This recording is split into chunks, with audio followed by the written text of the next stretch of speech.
किस तरह देख रही है? देखिए ये जो किलिंग्स जितनी भी हुई हैं वो उसकी अब तो हम मजम्मत करते करते जो हम थक गए हैं। रोज़ कोई ना कोई किलिंग, और ख़ासकर बिंद्रू साहब जिन्होंने अपनी सारी ज़िंदगी यहाँ कश्मीर को दी, यहाँ के लोगों की खिदमत की, और ये बहुत बड़ा सानिया है। और आज भी 2 हमारे टीचर मारे गए हैं।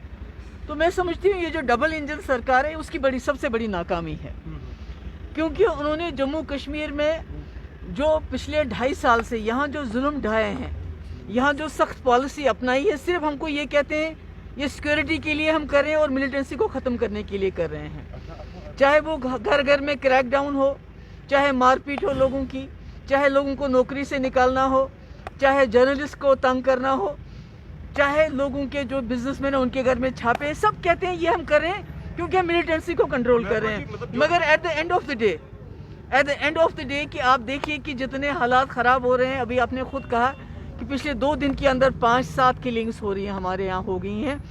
और अभी ज़्यादा से ज़्यादा ये होगा, शाम को मीडिया पे चलेगा, बहस चलेगी, हिंदू मुस्लिम हिंदू मुस्लिम हिंदू मुस्लिम। उसके बाद कोई और हादसा हो जाएगा, क्योंकि अभी कुछ दिन पहले यूपी में वो बहुत बड़ा हादसा हो गया जहाँ बीजेपी के एक मिनिस्टर के बेटे ने, जो कहा जाता है कि 8 लोगों को रौंद के चली गई और कोई कार्रवाई नहीं हुई। आज ये वहाँ से अटेंशन डाइवर्ट हो गया, आज इस सानिया की तरफ। अब खुदा ना खास्ता कल को कोई और हादसा होगा, फिर उस पर टीवी पे गोदी मीडिया पे डिबेट होगा, हिंदू मुस्लिम। कुछ होना नहीं है। अब मुझे डर ये है कि ये जो सानिया हुआ, इस सानिया के बाद कश्मीर में और सख्ती करेंगे ये लोग, क्योंकि उनको बहाना मिल जाएगा अब और सख्ती का और जुल्म का और सितम का, जो पिछले 2.5 साल से इन्होंने यहाँ के लोगों का नाक में दम कर रखा है।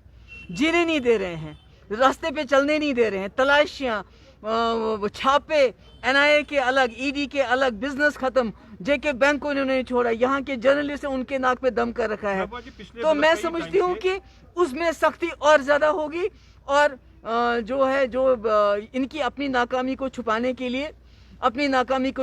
लिए कश्मीर के लोगों के ऊपर और दबाव आएगा और उनको तंग किया जाएगा। Thank you so much.